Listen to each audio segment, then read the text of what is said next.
Sometimes, the most devastating truths come from the innocent mouths of children who don't understand the weight of their words. When billionaire tech mogul Daniel Ford stopped at a small roadside diner in Willowbrook on a rainy Thursday evening, he thought he was simply grabbing coffee during his drive back to the city. The 3-year-old girl sitting alone at the corner booth, coloring with broken crayons while her young mother worked the night shift, seemed like any other child he might pass without a second glance. Daniel had no idea that little Mendy Ruiz's simple question would shatter the carefully constructed walls he'd built around his heart for the past 2 years. As the curious toddler looked up at him with bright, innocent eyes and asked those 5 words that would change everything, Daniel Ford, one of America's most powerful CEO, felt his world stop spinning. When Mendy's mother, struggling single parent Carmen Ruiz, rushed over to apologize for her daughter's boldness, 2 broken souls were about to discover that sometimes the most unexpected encounters can heal wounds that seemed permanent. But would Daniel's immense wealth and the tragic secret that haunted him ultimately bring these 2 hurting families together, or would the vast gulf between their worlds tear them apart before love could work its magic? Before we dive deeper into this extraordinary story, tell us where you're watching from in the comments below. And if stories of unexpected connections touch your heart, make sure you hit that subscribe button because we have something even more incredible waiting for you tomorrow. The rain drummed against the windows of Rosie's all-night diner with the persistent rhythm that had been Daniel Ford's only companion for the past 3 hours of driving. At 42, Daniel possessed the kind of commanding presence that filled boardrooms and commanded respect from investors worldwide. His tech empire, Nexatech Industries, had revolutionized cloud computing and made him one of the youngest billionaires in American history. But tonight, none of that mattered. Tonight, he was just a man fleeing the empty penthouse that had once been filled with laughter. The small town of Willowbrook hadn't been his intended destination. Daniel had been driving aimlessly through the Nevada countryside, trying to outrun the memories that seemed to follow him everywhere. 2 years ago, his world had been perfect, a thriving company, a beautiful wife named Sarah, and, most precious of all, his 4-year-old daughter Emma, whose giggles could light up even his darkest days. Then came the diagnosis that changed everything: pediatric leukemia, aggressive and unforgiving. Despite the best medical care money could buy, despite flying in specialists from around the world, despite his desperate attempts to bargain with a universe that didn't care about his wealth, Emma had slipped away on a quiet Tuesday morning, taking Sarah's will to live with her. Sarah had lasted only 8 months after their daughter's death, succumbing to what the doctors called a broken heart syndrome, but what Daniel knew was simply the inability to exist in a world without their little girl's sunshine. The grief had consumed her so completely that she'd stopped eating, stopped sleeping, stopped acknowledging that life continued to move forward around their shared devastation. Daniel had held her hand as she died, whispering promises to Emma that he would take care of Mommy, not understanding that some promises were impossible to keep. Now, 24 months later, Daniel existed rather than lived. His assistant managed his schedule, his board of directors made most operational decisions, and he moved through his days like a ghost haunting his own life. The penthouse apartment that had once echoed with family movie nights and Emma's elaborate tea parties now stood as a museum to his former happiness. Her toys still arranged exactly as she'd left them, her bedroom untouched, her tiny shoes still lined up by the front door. The diner appeared through his windshield like a beacon in the storm, its neon sign flickering "Rosie's, open 24 hours" in cheerful red letters that promised warmth and normalcy. Daniel pulled his black Tesla into the nearly empty parking lot, noting the contrast between his luxury vehicle and the handful of pickup trucks and aging sedans that belonged to the local late-night crowd. He'd chosen this route specifically to avoid the main highways where he might be recognized, where some well-meaning stranger might approach him with condolences or business propositions that felt equally invasive. The bell above the door chimed softly as Daniel entered, bringing with him the scent of rain and expensive cologne that seemed out of place in the humble establishment. The interior was exactly what he'd expected: vinyl booths with duct-taped repairs, a counter lined with red stools, and the kind of lived-in comfort that spoke of decades serving coffee to travelers and locals alike. A handful of patrons sat scattered throughout the dining room, a trucker reading a paperback novel, an elderly couple sharing a late dinner, and, in the corner booth farthest from the door, a small figure that made Daniel's breath catch in his throat. The little girl couldn't have been more than 3 years old, her dark curls falling around a face that was focused intensely on the coloring book spread before her. She gripped a broken blue crayon with the serious concentration that only children bring to their artistic endeavors, her tongue poking out slightly as she carefully stayed within the lines of what appeared to be a princess castle. Something about her posture, the way she held her head tilted just so, sent a sharp pain through Daniel's chest. Emma had colored the same way, with that same fierce determination to create something beautiful. "Coffee, hon?" The voice belonged to a young woman who had appeared beside his table with the quiet efficiency of someone accustomed to serving customers who preferred to be left alone.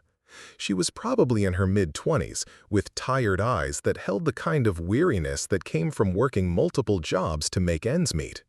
Her name tag read Carmen, and when she smiled, Daniel noticed that it didn't quite reach her eyes. "Please," Daniel said quietly, accepting the steaming mug she poured from a well-used coffee pot. "Just black." Carmen nodded and turned to move away, but froze when a small voice called out from the corner booth. "Mommy, the purple crayon is all broken!" Daniel watched as Carmen's expression softened completely, transforming her from a tired waitress into a loving mother in the space of a heartbeat. "1 minute, mi amor," she called back in accented English. "Let me help this gentleman first." The little girl, Mendy, Daniel heard Carmen call her, looked up from her coloring book and noticed Daniel for the first time. Her dark eyes were bright with curiosity as she studied this stranger in his expensive suit who seemed so out of place in their familiar diner. While Carmen refilled sugar dispensers at nearby tables, Mendy slipped out of her booth with the fearless confidence that only very young children possessed. She approached Daniel's table with her broken purple crayon clutched in one small fist, her head tilted to the side as she examined him with the frank assessment that children use to categorize the adults in their world. Daniel felt his throat tighten as she came closer. She was almost exactly the same age Emma had been, with the same fearless curiosity and the same way of looking at grown-ups as if they might hold answers to all of life's mysteries.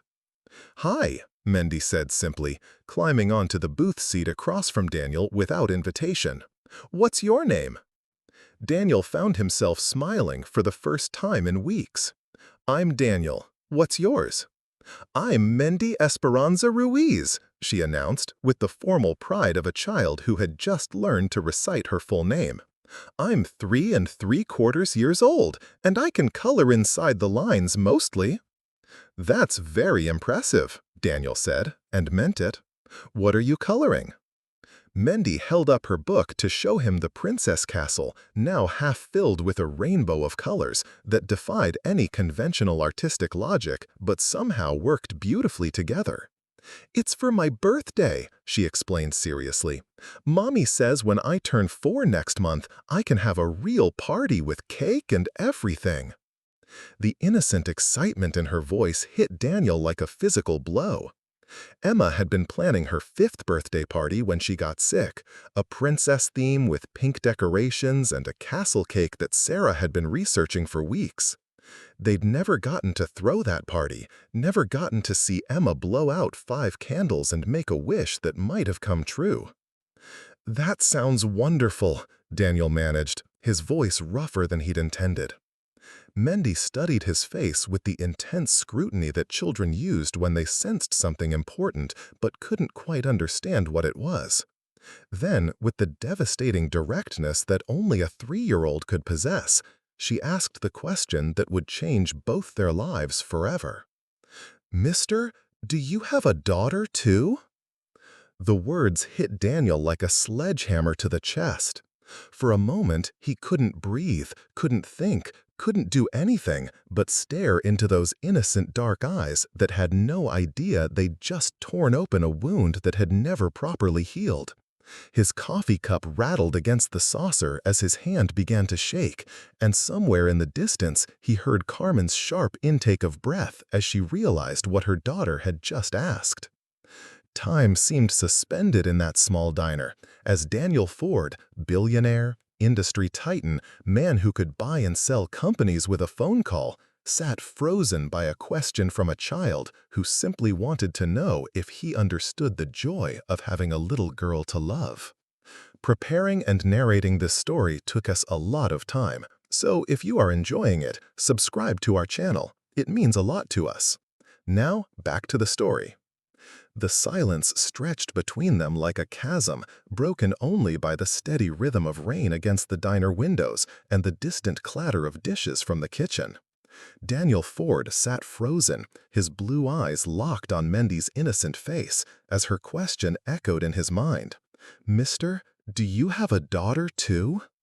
3 simple words that had the power to either destroy him completely or somehow begin to heal wounds he'd thought were permanent. Carmen Ruiz moved swiftly across the diner floor, her worn sneakers silent against the checkered linoleum as she approached their table. Daniel could see the mortification written across her features, the kind of bone-deep embarrassment that came from a child's innocent question piercing through social boundaries that adults understood but children didn't. Her hands trembled slightly as she reached for Mendy, clearly preparing to apologize for her daughter's boldness and remove her from what had obviously become an uncomfortable situation. "Mendy, mi amor, come back to our table," Carmen said softly, her accented English carrying the musical lilt of someone who had learned the language through necessity rather than education. "This gentleman doesn't want to be bothered while he's trying to enjoy his coffee." But Mendy, with the stubborn persistence that only 3-year-olds possessed, remained firmly planted in the booth across from Daniel. Her dark eyes never left his face, waiting for an answer with the patient expectation of a child who believed that grown-ups always had explanations for everything. She clutched her broken purple crayon like a talisman, her head tilted to one side in a gesture so achingly familiar that Daniel felt his chest constrict with remembered pain. "It's okay," Daniel managed, his voice hoarse with emotions he'd kept buried for 2 years. He looked up at Carmen, taking in her tired features and the worry lines that spoke of someone far too young to carry such heavy responsibilities. "She's not bothering me." Carmen hesitated, clearly torn between her desire to protect her daughter from potential rejection and her reluctance to interrupt what might be a meaningful moment. Her dark eyes searched Daniel's face, perhaps recognizing something in his expression that spoke to her own experiences with loss and heartbreak. She was beautiful in the way that exhausted young mothers often were, worn down by circumstances but not broken, carrying herself with a dignity that no amount of financial struggle could diminish. "Are you sure?" Carmen asked quietly. "She's very curious about people. Sometimes she asks questions that are—" She paused, searching for the right words, "that might be too personal." Daniel found himself studying Carmen more carefully, noting details that spoke to her daily struggles. Her uniform was clean but showed signs of repeated washing, the fabric slightly faded and the hem frayed at the edges. Her dark hair was pulled back in a practical ponytail, secured with what looked like a rubber band rather than a proper hair tie. Her hands, he noticed, bore the telltale signs of someone who worked multiple jobs. Small cuts from kitchen work, dry skin from constant hand-washing, calluses that spoke of manual labor. But it was her eyes that captured his attention. They held the same haunted quality he recognized in his own reflection, the look of someone who had lost something precious and was still figuring out how to navigate a world that no longer made sense. Carmen Ruiz was fighting her own battles, carrying her own grief, and somehow managing to raise a child who still believed in the goodness of strangers. "I had a daughter," Daniel said suddenly, the words tumbling out before he could stop them. Both Carmen and Mendy went very still, sensing that this was important, that something significant was being shared. "Her name was Emma," She would have been 6 years old now. The past tense wasn't lost on Carmen, whose expression shifted from worry to understanding to deep compassion in the space of a heartbeat. She slid into the booth beside her daughter, no longer concerned about interrupting a stranger's solitude, but instead recognizing a fellow traveler on the difficult road of loss. "What happened to her?" Mendy asked, with the directness that only children could manage, apparently oblivious to the adult social conventions that would have made such a question inappropriate. Carmen started to shush her, but Daniel held up a gentle hand. "She got very sick," Daniel explained, his voice steady but the tears that threatened at the corners of his eyes. "Sometimes little girls and little boys get sick in ways that even doctors can't fix. But you know what? Every single day she was here, she made the world brighter, just like you do." Mendy considered this information with the serious contemplation of a philosopher. "Was she pretty like my mommy?" Daniel glanced at Carmen, who had flushed slightly at her daughter's innocent compliment. "She was beautiful," he said softly, "and she loved to color, just like you do. She had a whole box of crayons, and she used to color pictures for me every day when I came home from work." "I could color you a picture," Mendy offered generously, holding up her broken purple crayon. "If you want. I'm very good at princesses and castles and sometimes dragons, but only nice dragons that don't eat people." The offer, made with such genuine kindness, nearly broke Daniel's carefully maintained composure. He looked across the table at this little girl who had somehow seen past his expensive suit and commanding presence to recognize someone who needed comfort, someone who understood the special magic that children brought to the world. "I would like that," Daniel said, and meant it more than he had meant anything in a very long time. Carmen watched this exchange with growing amazement. In her 3 years of raising Mendy alone, she had learned to be protective of her daughter's generous heart. Too many people in their world saw kindness as weakness, compassion as something to be exploited. But there was something in Daniel's manner, something in the way he spoke about his lost daughter, that convinced her he was different. "We don't want to keep you from your travels," Carmen said carefully, still uncertain about how much interaction was appropriate. "Mendy just has a way of connecting with people. She doesn't understand that not everyone wants to talk about personal things." Daniel realized that Carmen was giving him an out, an opportunity to retreat back into the safe isolation he'd maintained for the past 2 years. But as he looked at Mendy's expectant face and her mother's tired but hopeful expression, he found that he didn't want to leave. For the first time since Emma's death, he was having a conversation that felt real, meaningful, connected to something beyond corporate profits and stock reports. "I'm not in any hurry," Daniel said, surprised by his own words. "And honestly, this is the first conversation I've enjoyed in a very long time." Carmen smiled then, really smiled, and Daniel saw glimpses of the young woman she must have been before life forced her to grow up too quickly. "Would you like more coffee? And maybe something to eat? The pie here is actually pretty good, despite appearances."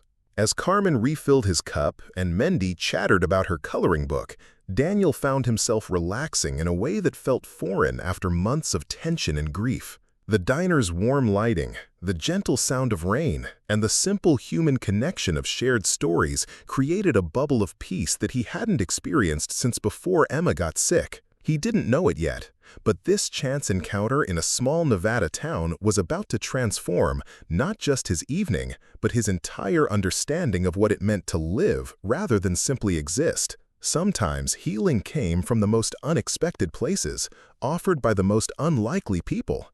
A struggling young mother and her precocious daughter who saw past wealth and status to recognize a heart that needed mending.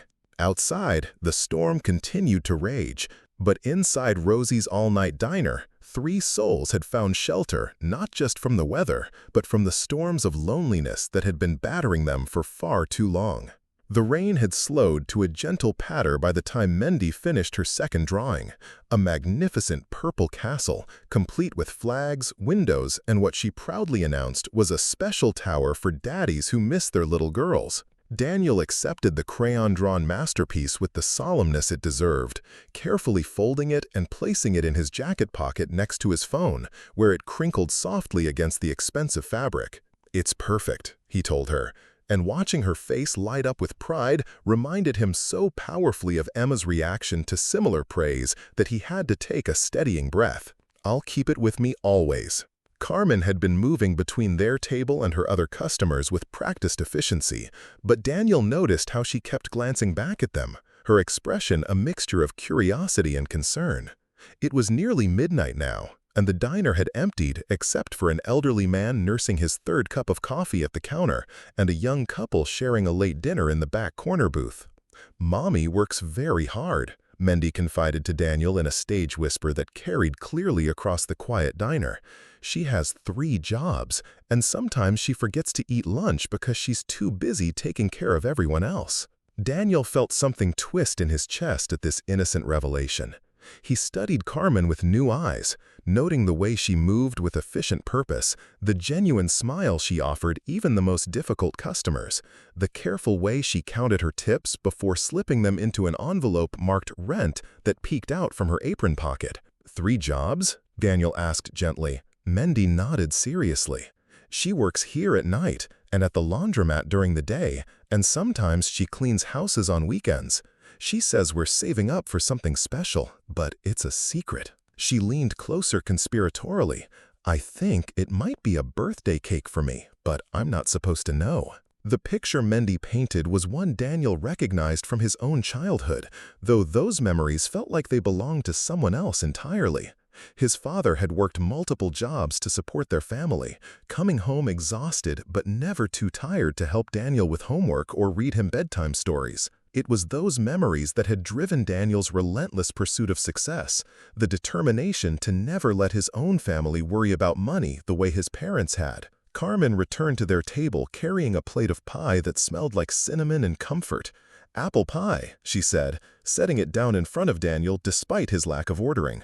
"On the house." Mendy insisted that people who miss their daughters need extra sweetness in their lives. "That's very kind," Daniel said, though he found himself more interested in the woman who had raised such a thoughtful child than in the dessert itself. "How long have you been working here?" "About 2 years," Carmen replied, sliding into the booth across from him while Mendy returned to her coloring with renewed focus. "Mrs. Henderson, she owns this place. She took a chance on me when I didn't have much experience.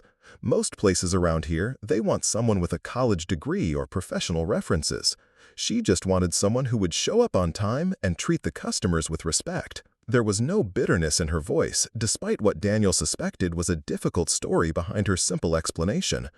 And before that, Carmen's hands fidgeted with her coffee cup, and Daniel sensed he was approaching territory that carried painful memories. "Before that, Mendy and I lived in Phoenix. Her father and I, well, things didn't work out the way I thought they would. When she was born, I realized I needed to make some changes if I wanted to give her a good life." The careful way she spoke told Daniel that there was much more to the story, probably involving a man who had made promises he didn't keep and left Carmen to raise their daughter alone. He felt a familiar surge of protective anger on behalf of this woman he barely knew, the same feeling he'd experienced whenever he encountered injustice in his business dealings. "That must have been scary," he said quietly, "starting over in a new place with a baby." "Terrifying," Carmen admitted with a rueful smile, "but also liberating. For the first time in my life, I was making decisions based on what I wanted, what I thought was right for my daughter. No one else's opinions mattered anymore." Mendy looked up from her coloring book, apparently following the conversation despite her apparent focus on her artwork. "Mommy cried a lot when we first came here," she said matter-of-factly. "But then Mrs. Henderson gave her a job, and Mr. Garcia at the laundromat said she could bring me to work sometimes, and now she doesn't cry as much." Carmen's cheeks flushed with embarrassment at her daughter's innocent honesty. "Mendy, mi amor, grown-up conversations are private." "It's okay," Daniel said gently. "Sometimes talking about difficult things makes them easier to carry." He found himself studying Carmen's face in the soft diner lighting, noting the determined set of her jaw that spoke of someone who had learned to fight for what mattered. She couldn't have been much older than 25, but there was a maturity in her expression that came from shouldering responsibilities most people her age couldn't imagine. "What about you?" Carmen asked, clearly eager to shift the focus away from her own struggles. "What brings you to Willowbrook at midnight? We don't get many—" She paused, seeming to search for a diplomatic way to reference his obvious wealth. "Many travelers in expensive suits stopping by for coffee." Daniel realized he was at a crossroads. He could offer some vague explanation about business travel and retreat back into the safe anonymity he'd maintained for months, or he could continue this unexpected conversation with a woman whose honesty and resilience had somehow made him feel more human than he had in years. "I was running away," he said simply, surprising himself with the admission. "From memories, from expectations, from a life that doesn't feel like mine anymore. I've been driving for hours without any particular destination in mind." Carmen nodded, as if this made perfect sense. Sometimes you have to get lost before you can figure out where you're supposed to be. Is that what happened to you? Getting lost before finding your way here? Something like that. Carmen's smile held a hint of sadness. "Though I'm not sure I found my way yet. More like I found a place to rest while I figure out the next step." Mendy had been listening to this exchange while adding elaborate details to her latest drawing, what appeared to be a family of stick figures holding hands in front of a house with a disproportionately large chimney. "Mommy says that sometimes the best things happen when you're not looking for them," she announced, "like finding a quarter in the couch cushions or making a new friend at the playground."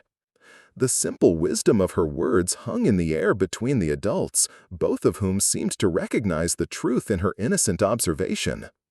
Daniel looked around the diner with new eyes, taking in the faded vinyl booths and flickering fluorescent lights that suddenly felt less like a roadside stop and more like a sanctuary. "You know what's funny?" he said, more to himself than to his companions. "I spent 2 years avoiding places like this, avoiding conversations like this, because I thought they would make me remember what I'd lost. But sitting here with you both, I'm remembering what I used to love about being alive." Carmen reached across the table and briefly touched his hand, a gesture so natural and comforting that Daniel felt something frozen inside his chest begin to thaw. "Grief doesn't disappear," she said softly, "but sometimes it makes room for other things too. Joy, connection, hope, they can all exist together." As if to prove her point, Mendy held up her latest masterpiece, a drawing of 3 people sitting around a table with steaming cups and enormous smiles. "This is us," she announced proudly. Outside, the rain had stopped entirely, but Daniel found himself reluctant to leave the warmth of the diner and return to the cold isolation of his car. For the first time in months, he was exactly where he wanted to be. The clock above the diner's cash register chimed 1 in the morning, its soft bells barely audible over the quiet conversations and gentle clatter of dishes being cleaned in the kitchen. Daniel had long since abandoned any pretense of simply stopping for coffee. His cup had been refilled 4 times, and Mendy had presented him with 3 more drawings, each more elaborate than the last.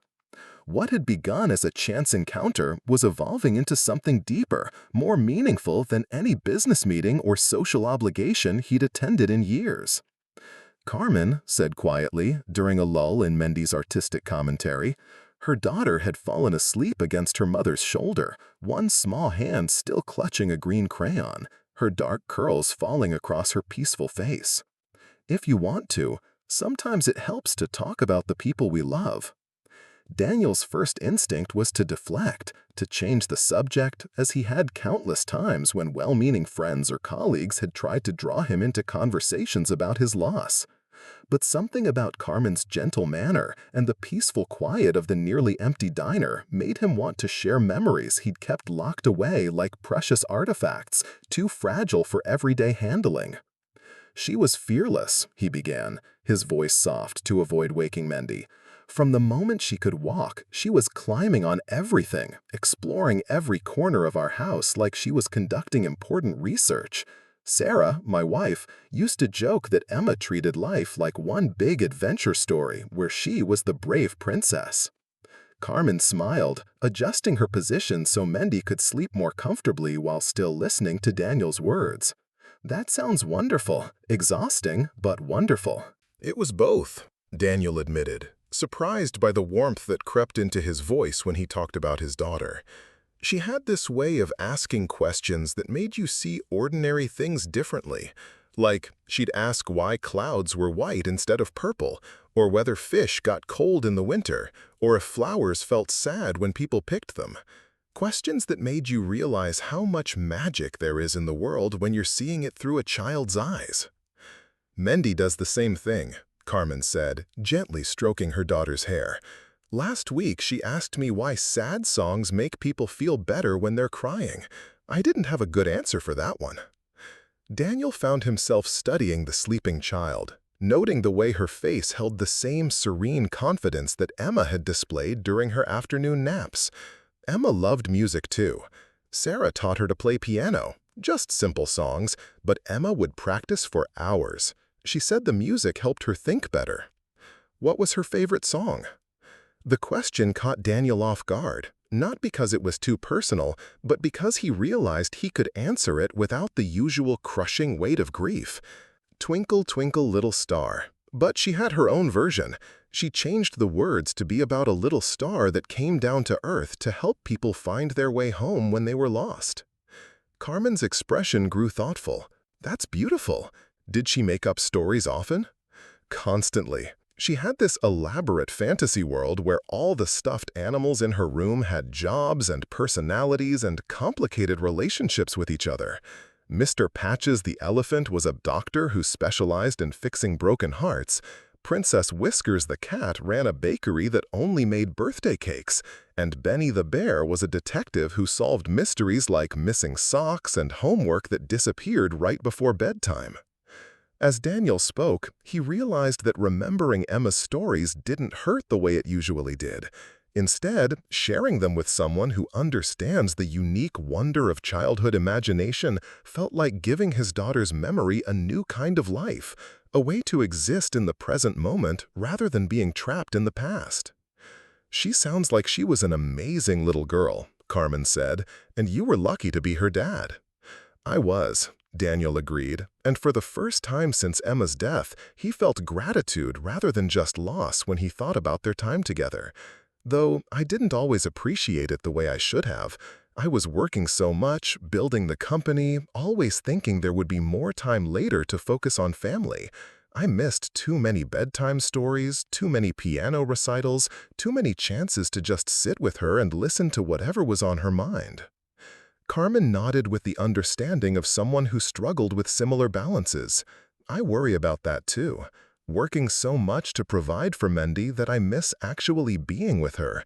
But then I remind myself that she needs security and stability, and sometimes that means making sacrifices in the short term for long-term benefits.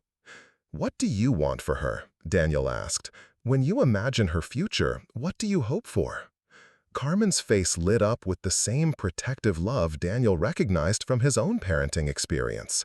"I want her to believe she can be anything she chooses to be.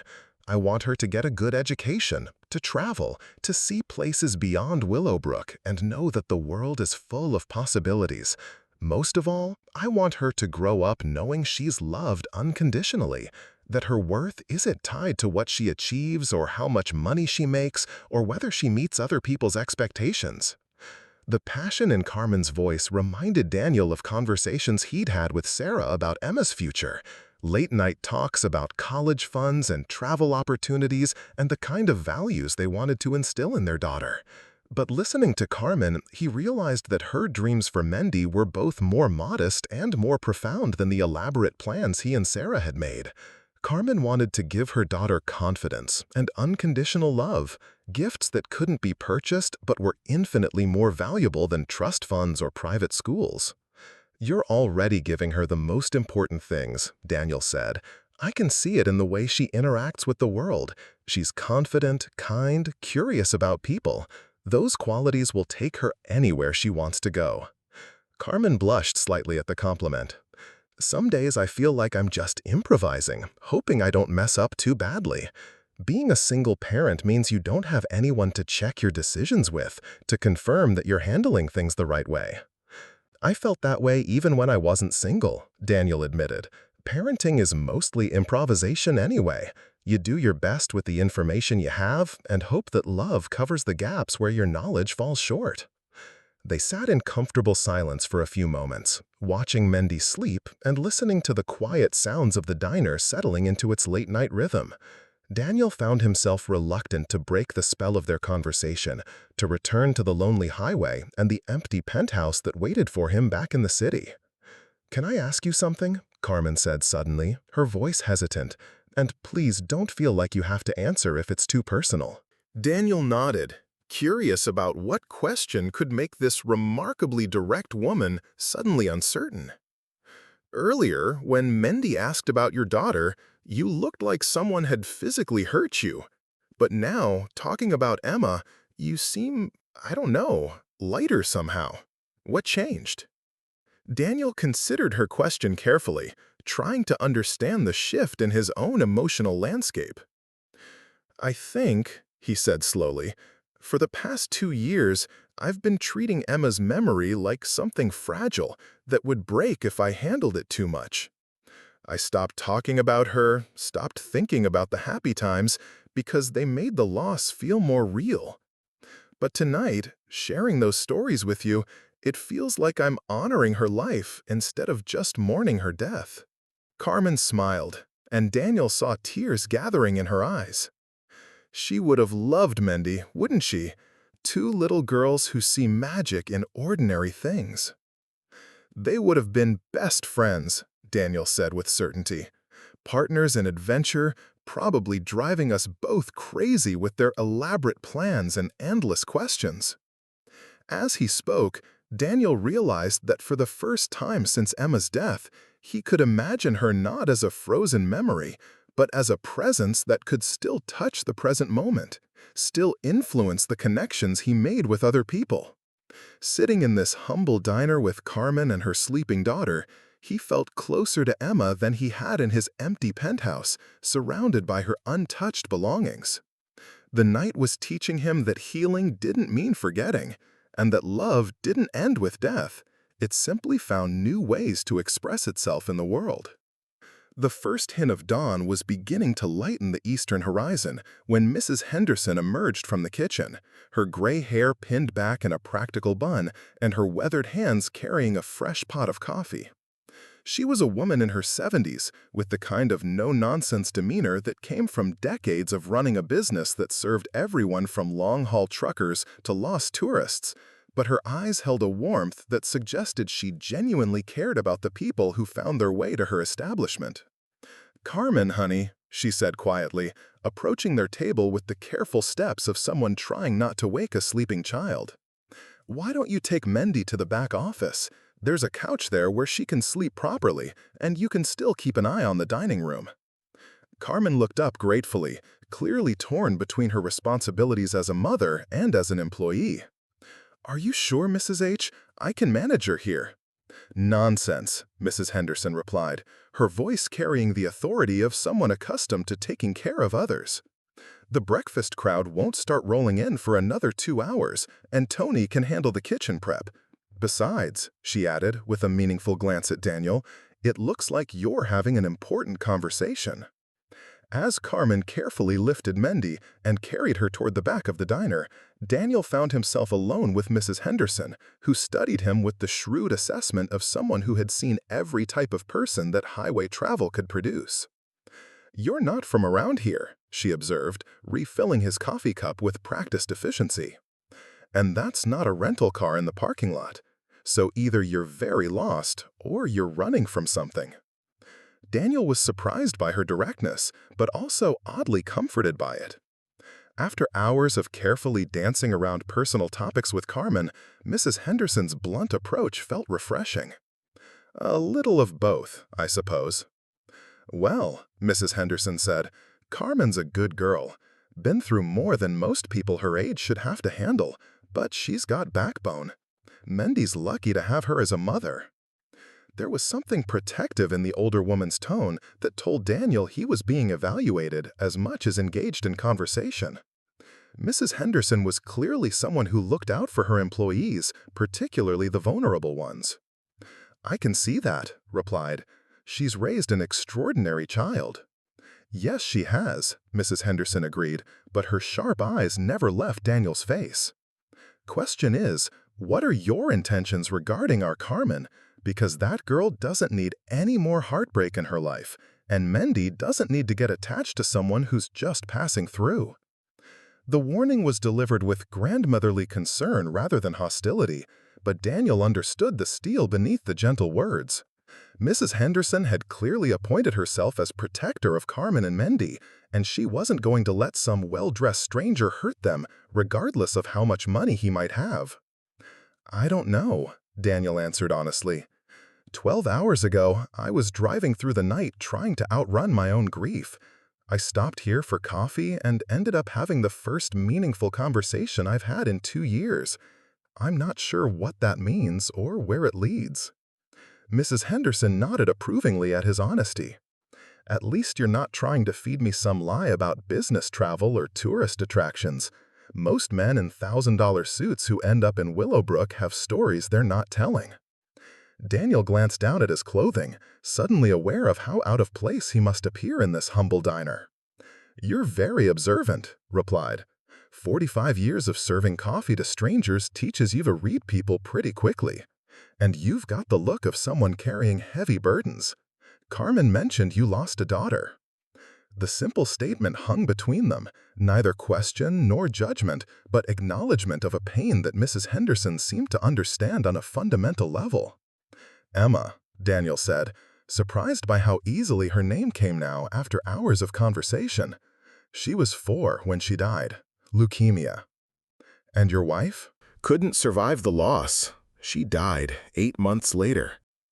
Mrs. Henderson reached across the table and briefly covered Daniel's hand with her own weathered one. I'm sorry. That's a burden too heavy for any parent to carry alone.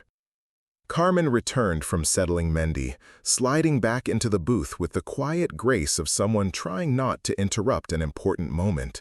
She looked between Daniel and Mrs. Henderson with curiosity, clearly sensing that something significant had been discussed in her absence.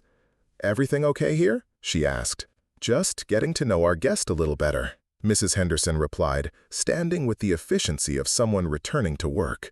"Carmen, why don't you take your break now? The morning rush is still a ways off." As Mrs. Henderson returned to her kitchen duties, Carmen studied Daniel's face with concern. "She didn't interrogate you too badly, did she? She's very protective of Mendy and me. Sometimes she thinks she needs to screen anyone who shows us attention." "She's looking out for you," Daniel said. "I respect that. You're lucky to have someone who cares that much." "I am," Carmen agreed. "When Mendy and I first came here, Mrs. Henderson didn't just give me a job, she gave us a family. This whole town did, really. People here don't have much, but they share what they have. It's something I'd never experienced before." Daniel found himself curious about Carmen's life before Willowbrook, about the circumstances that had brought her to this small Nevada town with a toddler and apparently very few resources. But he sensed that pushing for those details would be presumptuous, that trust had to be earned rather than demanded. "What was it like?" he asked instead. "Starting over in a place where you didn't know anyone." Carmen was quiet for a moment, her fingers tracing patterns on the table's surface. "Terrifying at first. I had about $300, a car that barely ran, and a 2-year-old who couldn't understand why everything in her life had suddenly changed. I was 22 and felt completely lost, but you figured it out. I had to. When you're responsible for someone else's well-being, you find strength you didn't know you had. The first few weeks were the hardest. Sleeping in the car, trying to find work without references or experience, making sure Mendy had enough to eat, even if I didn't." Daniel felt a surge of admiration for this young woman who had managed to build a stable life from such difficult circumstances. His own struggles, he realized, had been cushioned by financial resources that made even grief more manageable. "How did you end up here specifically?" "The car broke down on the highway about 5 miles outside town," Carmen said with a rueful smile. "I had it towed to Garcia's auto shop, thinking I'd get it fixed and move on to somewhere bigger, somewhere with more opportunities.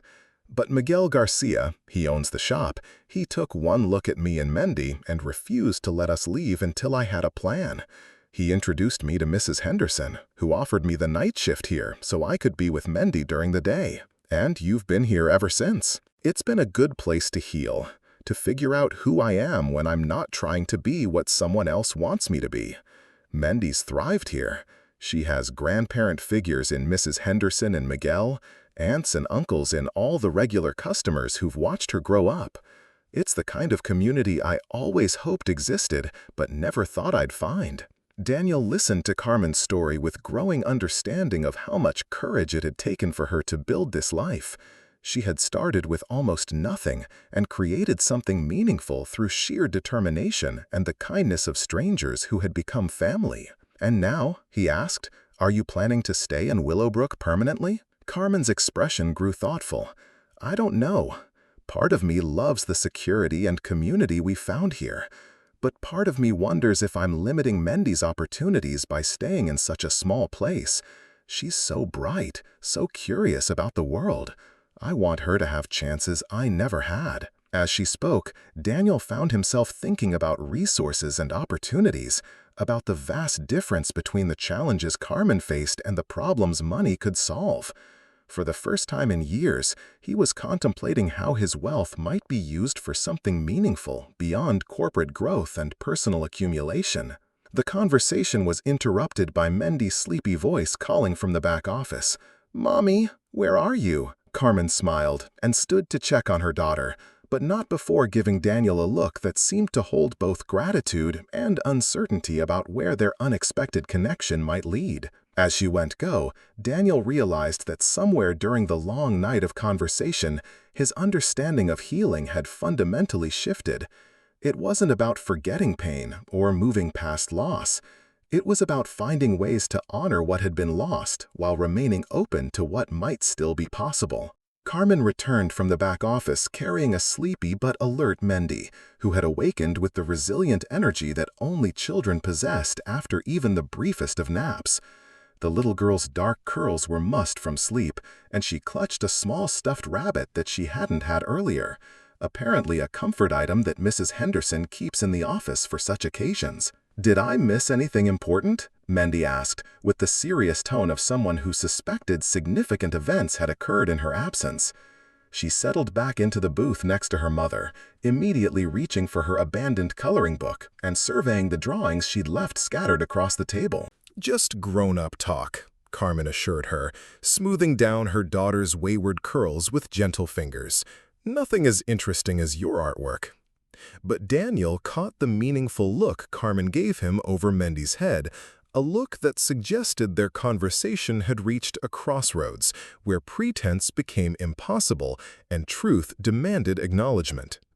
The comfortable anonymity of their late-night encounter was beginning to shift into something that required more honesty about who they really were and what they wanted from this unexpected connection. "Mr. Daniel," Mendy said, apparently having decided that formal address was no longer necessary, "do you want to see my most special drawing? I was saving it for last." She pulled out a piece of paper that had been carefully folded and tucked beneath her coloring book. When she opened it, Daniel saw a drawing that was more detailed and thoughtful than her earlier work. A man in a suit standing next to a small girl with angel wings, both of them smiling as they looked down at a woman and child sitting at a table below. "That's you and Emma watching over me and Mommy," Mendy explained matter-of-factly. "Sometimes when people go to heaven, they help take care of the people who are still here. Emma told me to draw this while I was sleeping." The simplicity of her explanation hit Daniel like a physical blow. He stared at the drawing, seeing not just a child's innocent artwork, but a profound expression of faith and connection that transcended his adult understanding of loss and grief.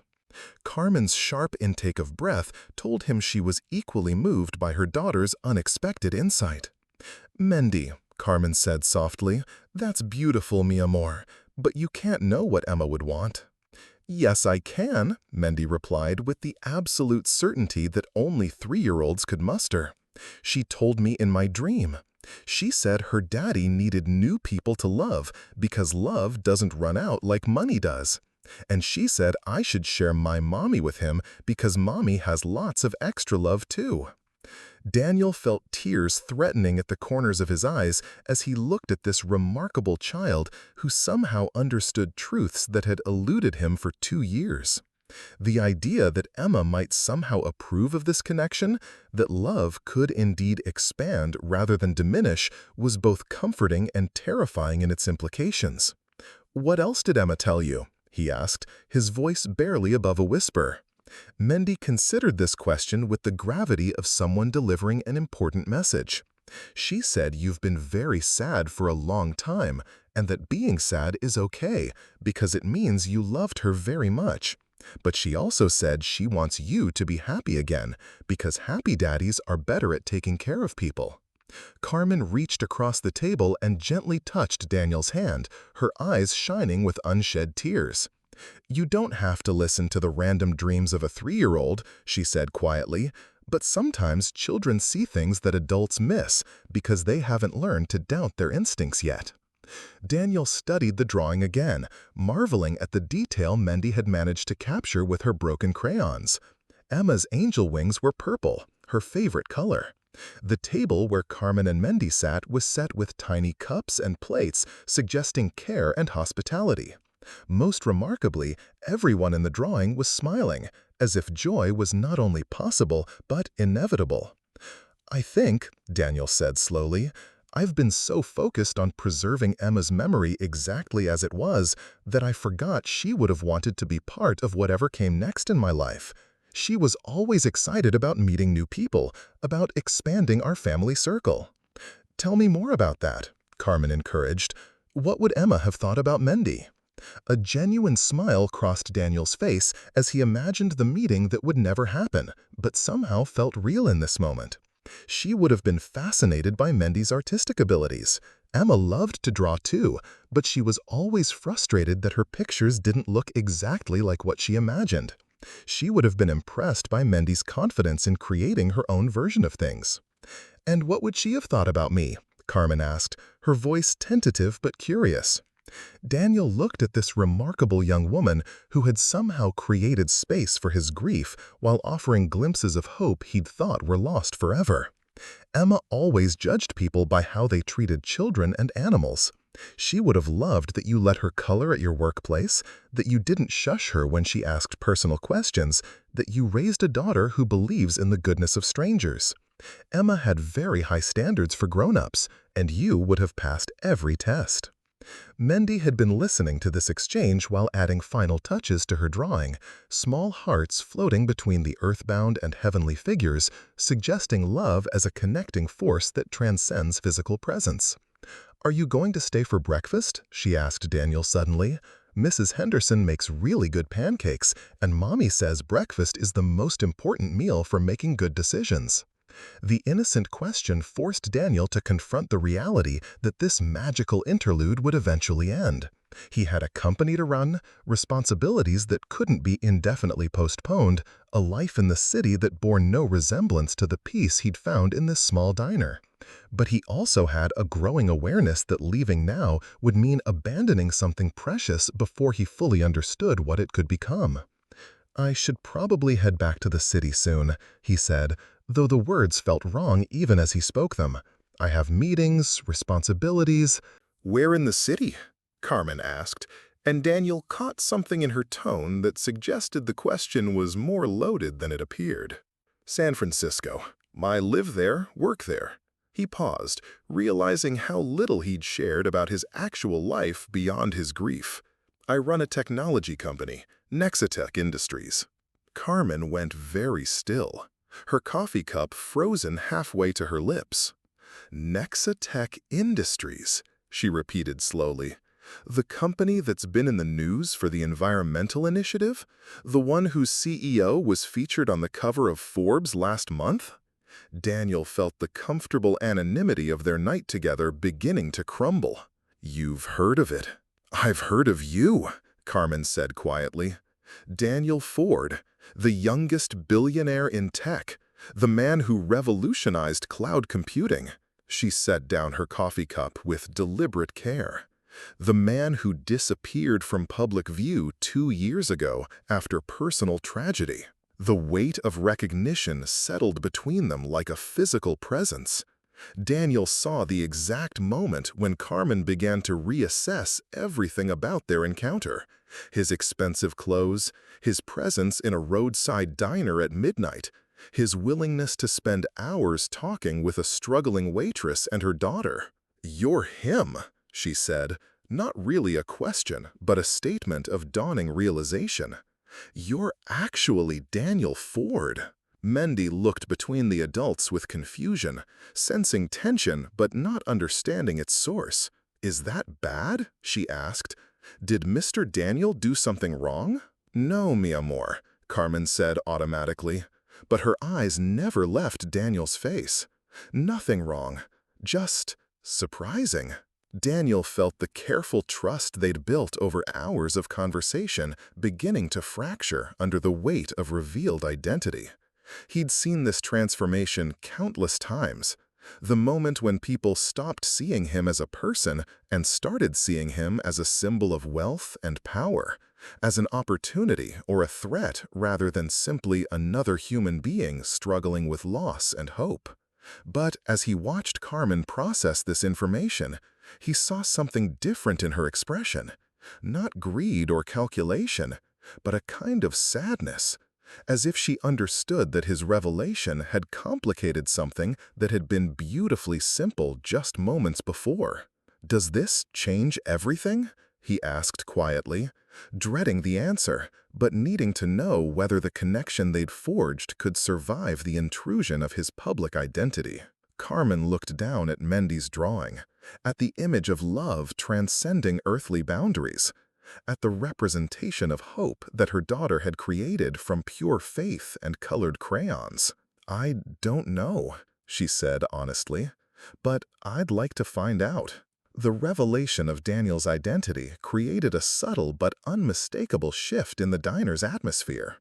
Carmen sat quietly for several long moments, her hands wrapped around her coffee cup as if seeking warmth while she processed the magnitude of what she'd just learned. Mendy, oblivious to the adult complications surrounding her, continued working on her drawing, humming softly to herself as she added details that only made sense in the boundless logic of childhood imagination. "I need some air," Carmen said suddenly, standing with the quick movements of someone who needed physical space to think clearly. "Mendy, stay here with Mr. Daniel for a few minutes, okay? Don't leave this booth." "Okay, Mommy," Mendy replied without looking up from her artwork, apparently unconcerned by her mother's sudden departure. Daniel watched through the large windows as Carmen stepped onto the diner's small front porch, wrapping her arms around herself against the cool pre-dawn air. Her posture spoke of someone trying to reconcile conflicting emotions, the genuine connection she'd felt with the grieving father she'd spent the night talking with, and the overwhelming reality of his actual identity, and everything that implied. "Is Mommy mad at you?" Mendy asked, finally looking up from her coloring with the perceptive concern that children often display when adult emotions shift in ways they couldn't quite understand. "I don't think she's mad," Daniel said carefully. "I think she's surprised. Sometimes when grown-ups learn new information about each other, they need time to think about what it means." Mendy nodded solemnly, as if this explanation made perfect sense. "Like when I found out Mrs. Henderson used to be a teacher before she owned the diner. I had to think about whether that changed if I liked her or not." "And what did you decide?" "That it didn't matter what job she used to have. She was still the same person who made me hot chocolate and let me color in the back office." Mendy tilted her head thoughtfully. "Is your job the kind that makes people act different around you?" The question, delivered with a 3-year-old's directness, cut straight to the heart of Daniel's fears about this situation. "Sometimes," he admitted, "sometimes when people find out I have a lot of money, they start treating me like I'm not a regular person anymore." "That's silly," declared with the absolute certainty of childhood logic. "Money doesn't change if someone is nice or not. You were nice before I knew you had lots of money, so you're still nice now." Daniel felt a smile tugging at the corners of his mouth despite the tension of the moment. "I wish all grown-ups thought like you do." Through the window, he could see Carmen pacing slowly back and forth across the porch, her phone pressed to her ear. She was speaking in rapid Spanish, her free hand gesturing animatedly as she talked to whoever had answered her call at 5 in the morning. Daniel found himself wondering who Carmen turned to for advice in moments of crisis, what support system she'd built in this small town that had welcomed her and Mendy. Mrs. Henderson emerged from the kitchen carrying a fresh pot of coffee and settled into the booth across from Daniel with the comfortable authority of someone who had decided to involve herself in the situation. "Figured she might need a few minutes to process," the older woman said, refilling Daniel's cup without being asked. "Carmen's got good instincts about people, but this isn't exactly an everyday situation for a girl who spent the last 3 years trying to rebuild her life from scratch." "I didn't intend for this to happen," Daniel said quietly, glancing at Mendy to make sure she was still absorbed in her artwork. "I wasn't trying to deceive anyone. I haven't talked about my life, my work, my identity as anything other than Emma's father for so long that it didn't occur to me to explain who I was professionally." "I understand that," Mrs. Henderson replied. "Sometimes when you're carrying deep grief, everything else feels irrelevant. But Carmen's been hurt before by men who weren't honest about who they really were or what they wanted from her.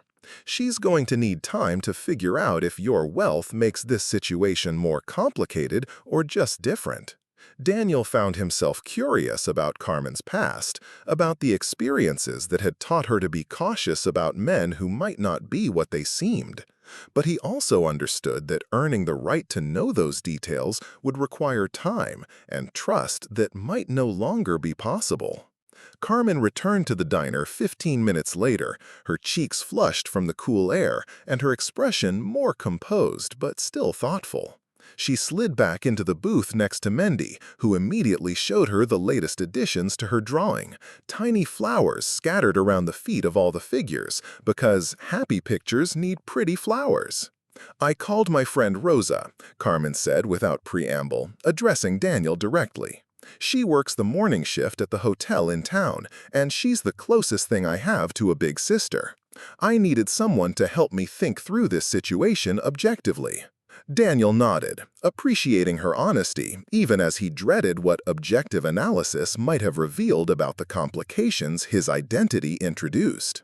"She reminded me," Carmen continued, "that you didn't choose to tell me who you were. I figured it out from news coverage I'd read.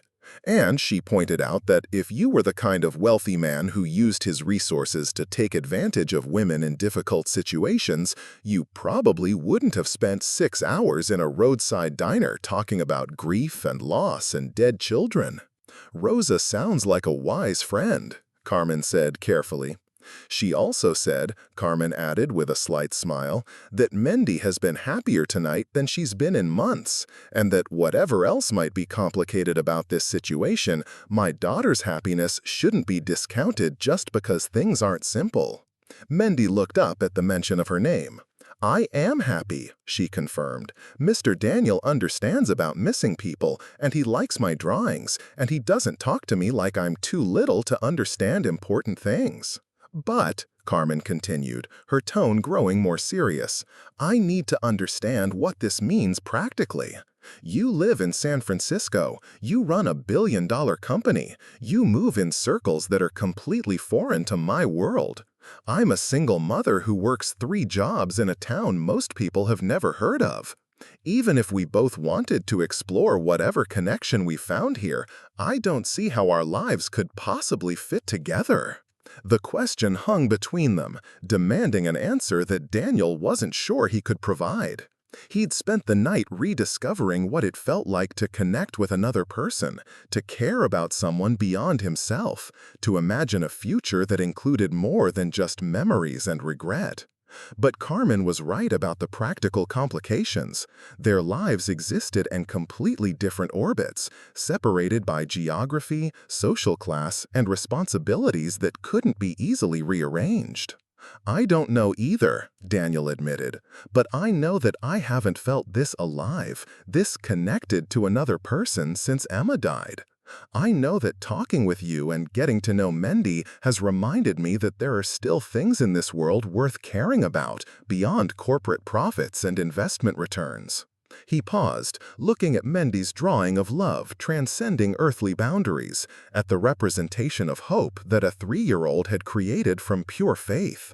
"I know that 12 hours ago I was driving through the night trying to escape my own life, and now I'm sitting here trying to figure out how to build something new.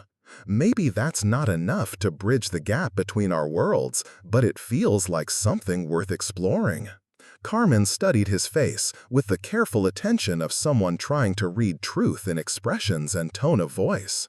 "And what would exploring look like? You go back to San Francisco and your company, I stay here with my jobs and my daughter, and we, what? Exchange phone numbers and hope that distance and completely different lifestyles don't kill whatever this is before it has a chance to grow?" The challenge in her voice was fair but painful. Daniel realized that his wealth, which had always been a solution to problems, might actually be an obstacle in this situation. How could he pursue a relationship with someone who had every reason to question whether his interest was genuine or whether her independence would survive his resources? "I don't have all the answers," Daniel said finally, "but I'd like the chance to figure them out together, if you're willing." Mendy, who had been listening to this exchange with the focused attention she brought to all important adult conversations, suddenly looked up from her drawing. "Maybe," she said with the simple wisdom that had characterized all her observations, "you don't have to figure everything out right now. Maybe you just have to decide if you want to keep being friends." The simplicity of her suggestion cut through all the complex questions about logistics and compatibility and social differences. At its core, the question was indeed that basic. Did they want to continue the connection they'd discovered, regardless of how challenging it might be to maintain? Daniel looked at Carmen, seeing his own uncertainty reflected in her eyes, but also seeing something else: hope, curiosity, and the same reluctance to let this unexpected gift slip away without exploring its possibilities. "I'd like to keep being friends," he said quietly.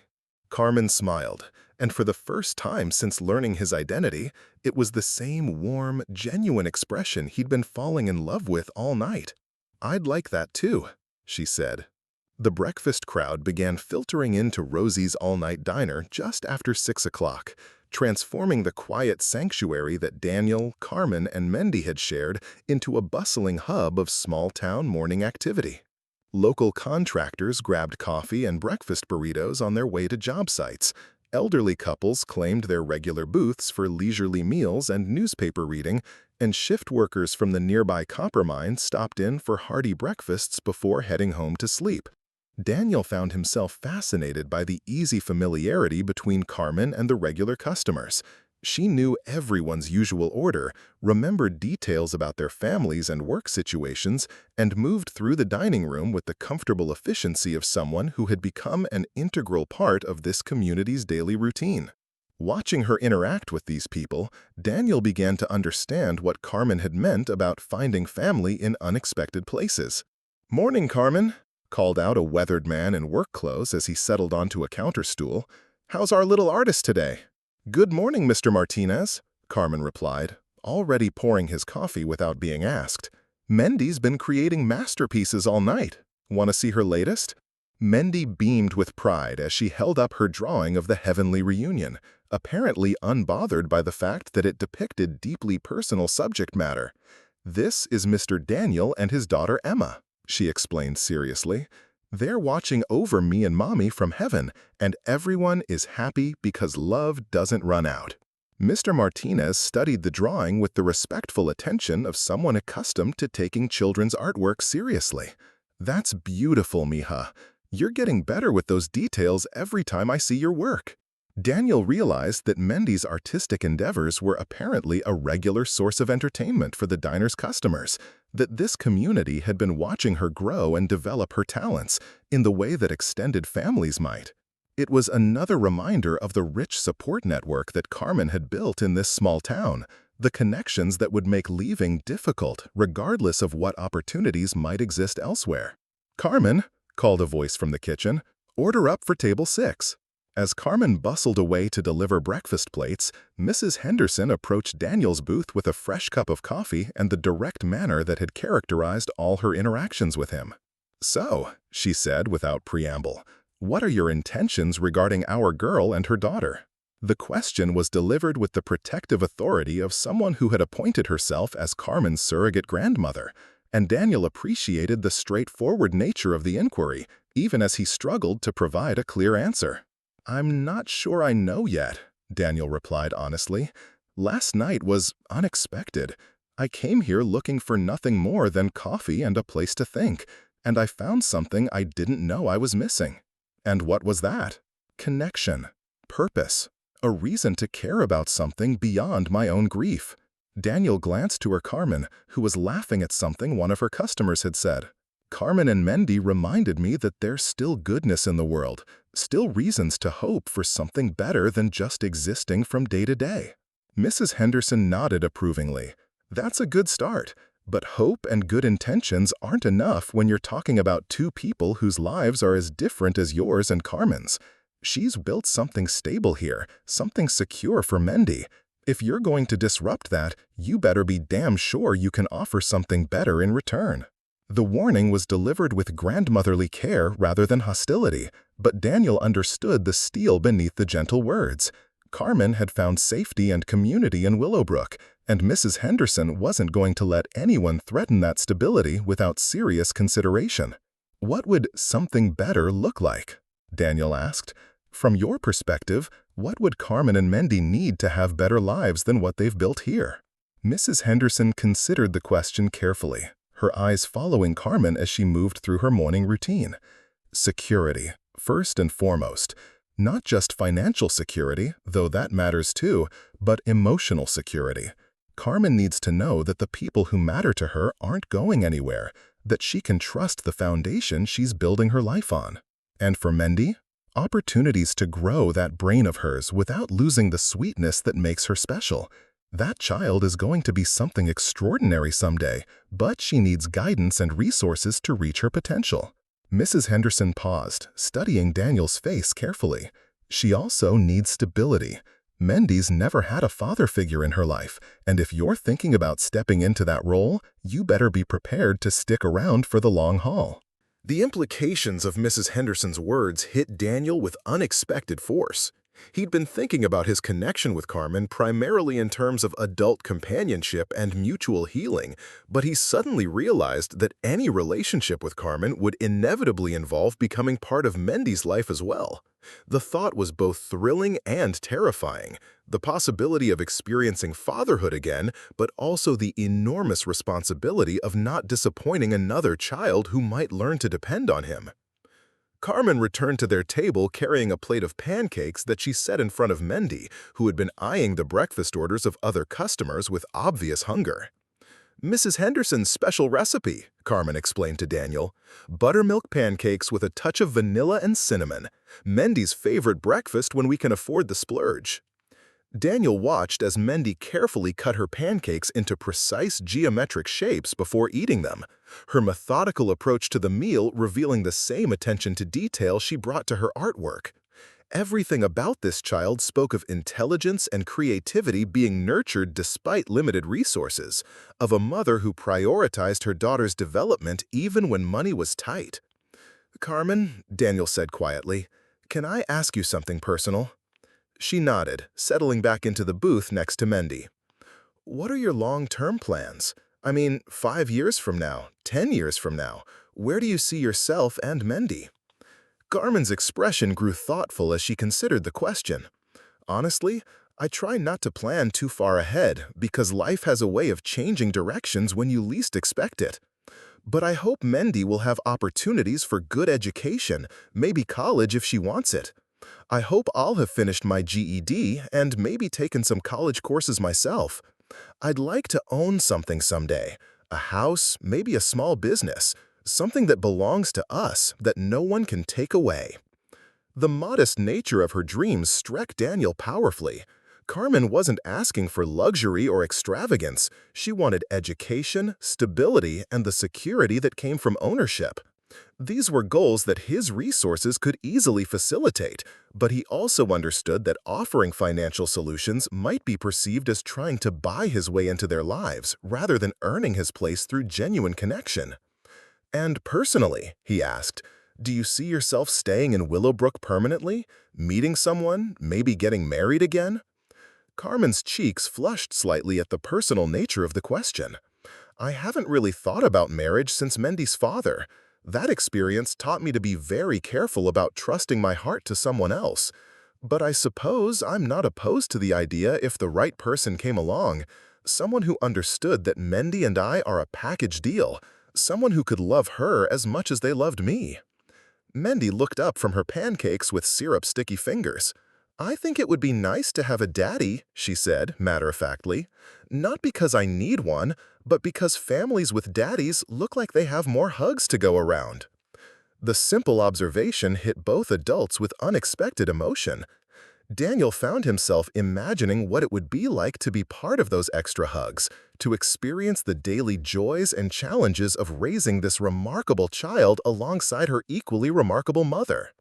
What about you, Mr. Daniel? Mendy asked with the directness that had characterized all her questions. Do you want to have another family someday? Daniel felt Carmen's eyes on him as he considered how to answer a question that cut to the heart of everything he'd been avoiding for the past 2 years. I thought I was done with family, he said slowly. I thought losing Emma and Sarah meant I'd had my chance at happiness and that was it. But meeting you and your mommy has made me think that maybe there's room in my heart for new love alongside the old love. Maybe families can grow in ways I hadn't considered.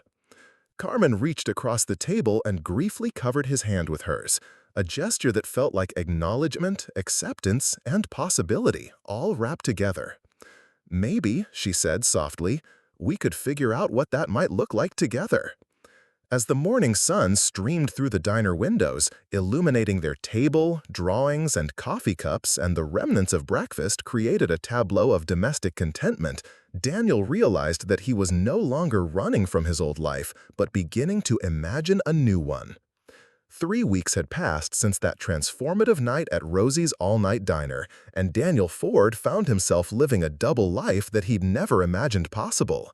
During the week, he maintained his responsibilities as CEO of Nexitech Industries, attending board meetings, reviewing quarterly projections, and managing the countless decisions that kept a billion-dollar company running smoothly.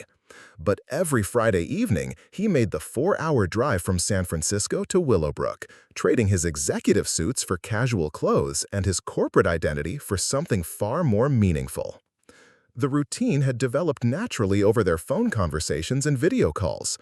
Daniel would arrive at the diner just as Carmen's shift was ending, and the three of them would spend weekends exploring the simple pleasures that had been absent from his life for years. They visited the local farmers market where Mendy delighted in choosing fresh produce, and Daniel learned the names of vegetables he'd only encountered in expensive restaurants. They hiked gentle trails where Mendy collected interesting rocks, and Carmen shared stories about the desert landscape she'd grown to love.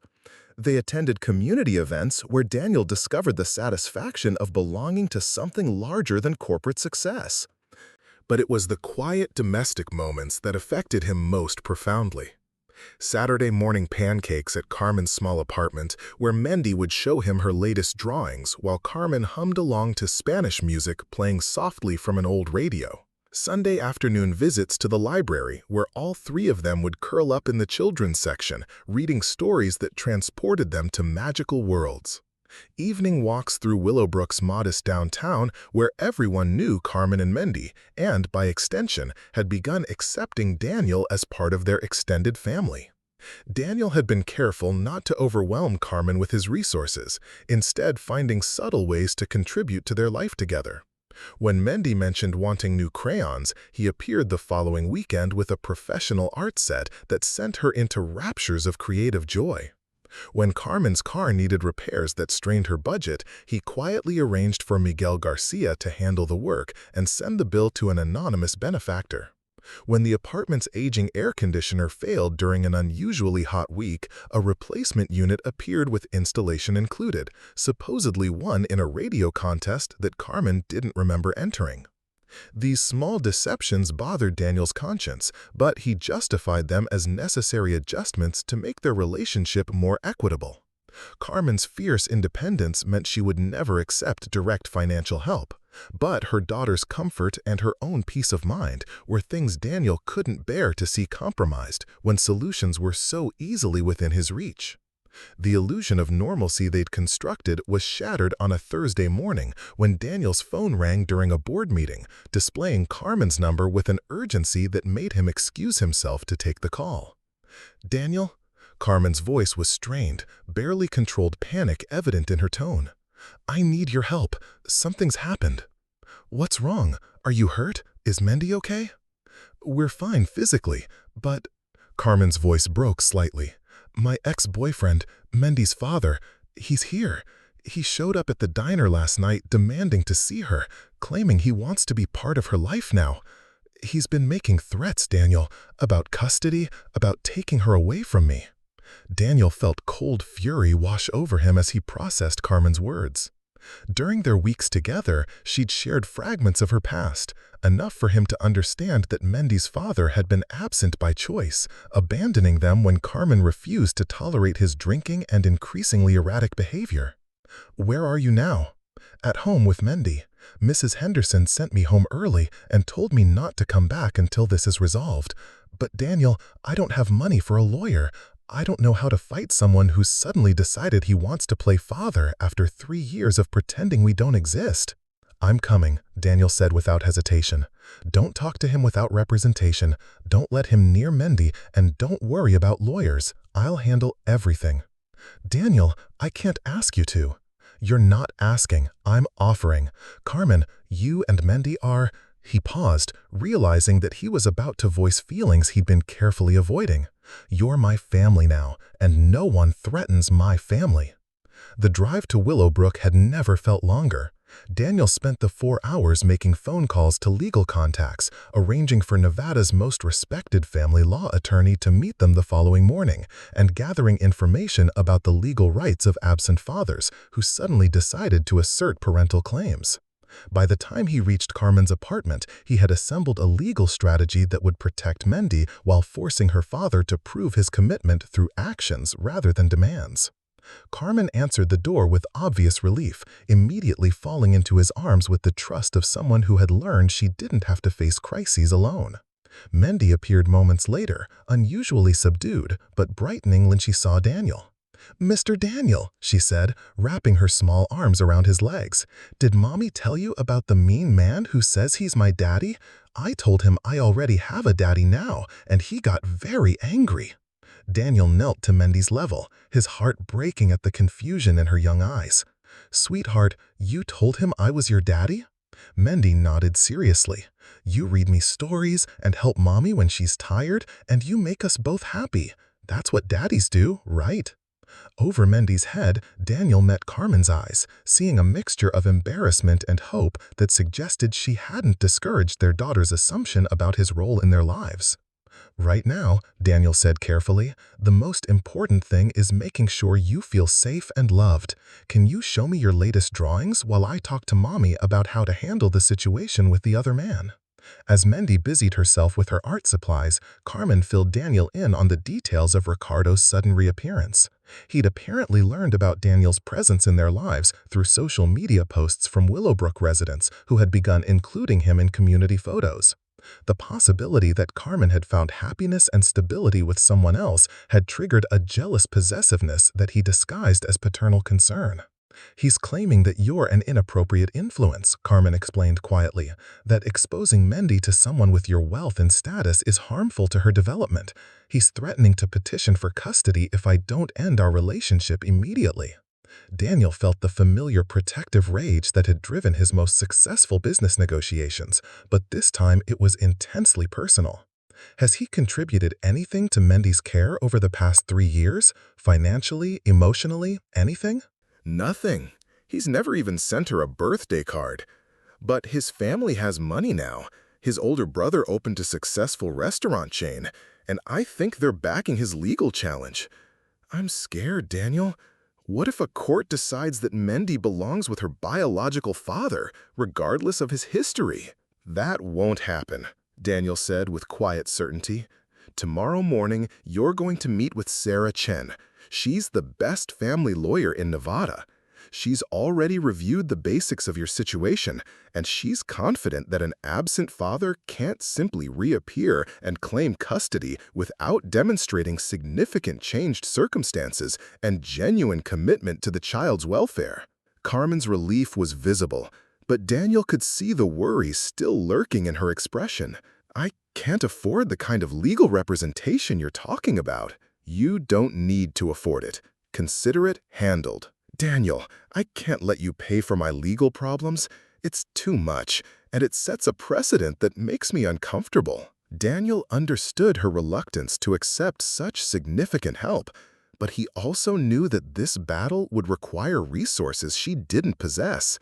Carmen, if someone threatened your ability to keep Mendy, what would you be willing to do to protect her? Anything, she answered without hesitation. Then let me do anything too. Let me use the advantages I have to protect the people I love. The word hung between them, finally spoken aloud after weeks of careful dancing around the depth of their feelings.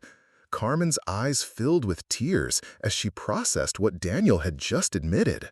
"You love us," she said softly, not really a question, but a statement of wonder. "I love you," Daniel confirmed, pulling her close. "Both of you. More than I thought I could ever love anyone again. And I'll be damned if I'm going to let some absent father destroy the family we've built together." From her place at the kitchen table, Mendy looked up from her drawing with the satisfied expression of someone who had just seen the adult world finally catch up to what she'd understood all along. "Good," she said simply. "Families should stick together when mean people try to break them apart." As Daniel held Carmen and Mendy close, he realized that the stakes of this battle went far beyond legal custody. They were fighting for the right to define family on their own terms, to protect love that had grown from choice rather than obligation, and to prove that the bonds they'd forged were stronger than biology or social expectations. The war for their future was about to begin. The custody hearing was scheduled for a Tuesday morning in the Nye County Family Court, a modest building that seemed impossibly small to contain the monumental battle being waged over Mendy's future.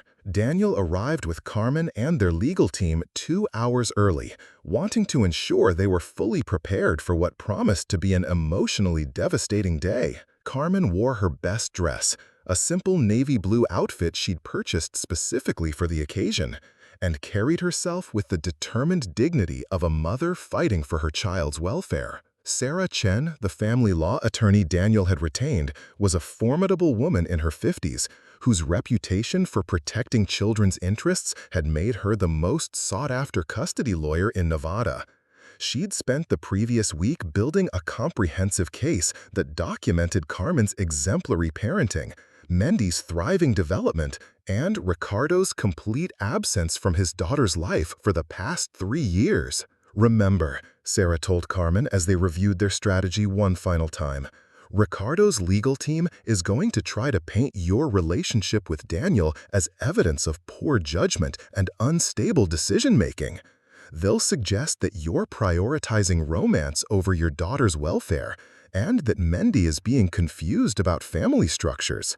Stay calm, stick to the facts, and trust that the truth will speak for itself." Ricardo Vega entered the courtroom flanked by 2 expensive attorneys and his older brother Miguel, whose restaurant empire had apparently provided the financial backing for this custody challenge. Daniel studied Ricardo's biological father with the analytical eye he'd developed through years of business negotiations, noting the calculated confidence of someone who believed money and legal maneuvering could overcome inconvenient truths about his own behavior. Ricardo was younger than Daniel had expected, probably only 27 or 28, with the kind of superficial charm that had likely attracted Carmen when she was 19 and more susceptible to smooth promises. But there was something calculating in his manner, a sense that this custody battle was more about winning than about genuine concern for Mendy's welfare. Judge Margaret Torres called the court to order with the efficient authority of someone who had presided over countless family disputes. She was a woman in her early 60s with silver hair and intelligent eyes that seemed through legal posturing to the human drama beneath. Her reputation for fairness was legendary, but she was also known for her intolerance of parents who used children as pawns in adult conflicts. "This is a petition for modification of custody arrangements," began Judge Torres, filed by Ricardo Vega seeking joint custody of the minor child, Mendy Ruiz, currently in the sole custody of her mother, Carmen Ruiz. "Mr. Patterson, you may present your opening statement." Ricardo's lead attorney was a polished man in an expensive suit who moved with the predatory confidence of someone who specialized in high-stakes family law. His opening statement painted Carmen as an unstable young woman who had made dangerous decisions about her daughter's welfare, particularly her involvement with a man whose wealth and social status created inappropriate influences in Mendy's life. "Your Honor," Patterson said, his voice carrying the weight of moral authority, "the evidence will show that Miss Ruiz has exposed young Mendy to an unstable romantic relationship with a man she barely knows, allowing this stranger to assume parental responsibilities without proper consideration of the impact on the child. My client, Mr. Vega, seeks to provide stability and appropriate boundaries that will protect his daughter from the confusion and potential harm of this inappropriate situation." Daniel felt each word like a physical blow, watching Carmen's careful composure as her relationship was reduced to irresponsible behavior and poor judgment. The cruelest part was how Ricardo's legal team twisted their genuine love into evidence of Carmen's unfitness as a mother. Sarah Chen's opening statement presented a very different narrative.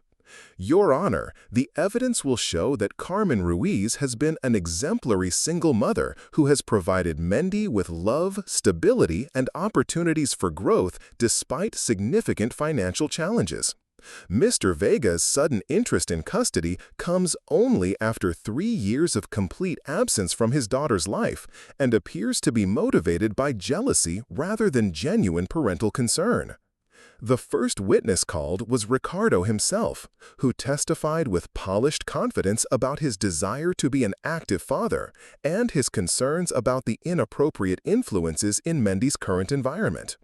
Under direct examination, he painted himself as a reformed man who had overcome past mistakes and was ready to provide the stable family structure that his daughter deserved. "I've made errors in judgment in the past," Ricardo admitted with what appeared to be genuine remorse. "But becoming a father changes a man.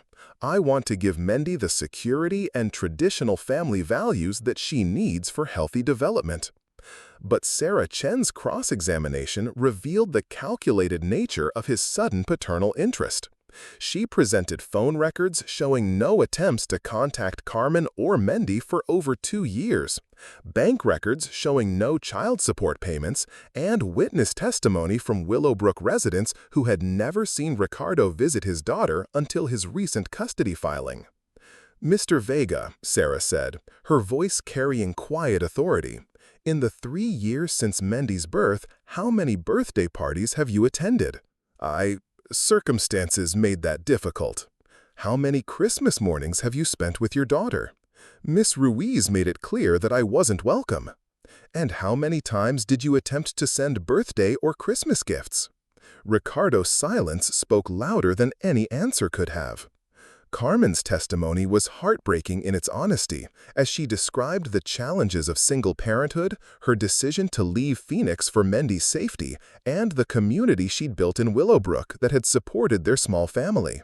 When asked about her relationship with Daniel, her voice filled with quiet strength. "Daniel Ford entered our lives by chance, but he's become part of our family by choice," she said. "He's shown Mendy what it means to be cared for by a man who puts her welfare above his own convenience. He's never tried to replace her father. He's simply been the stable, loving presence that every child deserves." The most devastating testimony came from Dr. Patricia Williams, a child psychologist who had evaluated Mendy at Sarah Chen's request. Her professional assessment painted a picture of a thriving, well-adjusted child who showed no signs of confusion or distress about her family structure. "Mendy demonstrates exceptional emotional intelligence for her age," Dr. Williams testified. "She speaks about her family with confidence and joy, showing clear attachment to both her mother and Mr. Ford. There are no indications that this family structure has caused any psychological harm or developmental concerns." But it was the surprise witness that turned the tide of the hearing. Mrs. Henderson had driven to the courthouse despite her arthritis and her general reluctance to leave Willowbrook, determined to speak on behalf of the family she'd helped nurture. "Your Honor," the elderly woman said, her voice strong despite her age, "I've been watching families for 73 years, and I know love when I see it. Carmen Ruiz is one of the finest mothers I've ever encountered, and Mendy is one of the happiest, most secure children in our community. Daniel Ford didn't disrupt their family, he completed it." As the day wore on, Daniel watched Carmen maintain her dignity despite the personal attacks on her character and judgment. He saw her flinch when Ricardo's attorneys suggested she was using Mendy to secure financial advantage from her relationship with a wealthy man, but she never lost her composure or her focus on what was best for her daughter. The final blow came when Judge Torres announced that she wanted to speak with Mendy privately in her chambers, a conversation that would allow the child to express her own preferences without the pressure of adult expectations. Daniel felt his heart stop as he realized that their entire future might depend on how well a 3-year-old could articulate feelings that even adults struggle to understand. Carmen squeezed his hand as they waited in the hallway outside the judge's chambers, both of them knowing that the next 30 minutes would determine whether their carefully constructed family would survive this challenge or be torn apart by a legal system that might not recognize the legitimacy of love that had grown outside traditional boundaries. The battle for Mendy's future and their right to define family on their own terms was reaching its climax. The courthouse hallway felt like a liminal space where time moved differently, each minute stretching into an eternity as Daniel and Carmen waited for Judge Torres to complete her private interview with Mendy.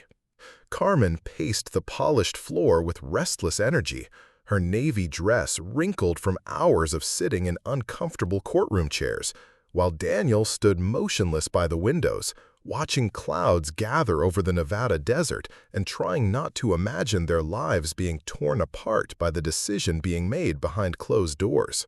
Sarah Chen sat quietly on a bench, reviewing her notes one final time while maintaining the professional calm that had served her well through decades of high-stakes family law cases. But even she seemed tense, occasionally glancing toward the judge's chambers with the focused attention of someone who understood that this case would be decided not by legal precedent, but by a 3-year-old's ability to communicate truths that transcended courtroom procedures. "What if she's scared?" Carmen asked suddenly, breaking the oppressive silence. "What if being in that formal office with a judge makes her too nervous to speak clearly?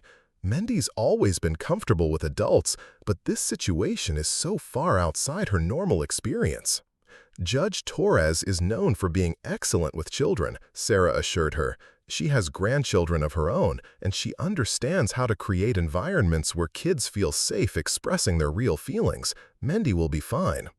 But Daniel could see the doubt in Carmen's eyes, the maternal worry that no amount of professional reassurance could completely eliminate. He crossed the hallway and pulled her into his arms, feeling her trembling despite her outward composure. "She's going to tell the truth," Daniel said quietly into Carmen's hair, "and the truth is that she's loved, secure, and happy. No judge can ignore that." "But what if the truth isn't enough?" Carmen whispered. "What if the law says that biological fathers have rights that override everything else?